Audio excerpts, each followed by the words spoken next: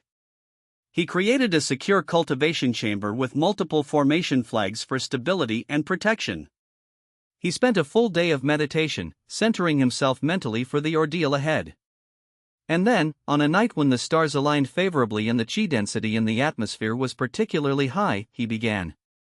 The foundation establishment breaking pill dissolved on his tongue, its bitter taste immediately spreading through his body. The qi within it activated, seeking out the bottleneck between qi condensation and foundation establishment, that metaphorical wall that separated one realm from another. Liang Chen's entire body began to burn. It wasn't physical heat, but something deeper, the sensation of every meridian, every vessel, every cell in his body being remade. The pain was extraordinary, beyond anything he'd experienced before. He felt like he was being disassembled at a fundamental level. But he'd been taught the meditation techniques for enduring breakthrough pain. He centered his mind, focusing on his breathing, on the sensation of his chi flowing through his body. He visualized the wall between realms as something made of ice cold, hard, but ultimately fragile. And then he pushed. His chi surged outward with all the power he could muster, crashing against that invisible barrier like a wave against a cliff. For a moment, nothing happened. The pain intensified, became almost unbearable. Then the wall shattered. Ding! Congratulations! Cultivation realm advanced. Current realm, Foundation Establishment rank 1. The notification rang out like a bell of pure triumph. The pain suddenly transformed into euphoria, as Liang Chen felt his cultivation base expand, his reserves of qi deepening, his connection to the world's spiritual energy becoming infinitely more profound.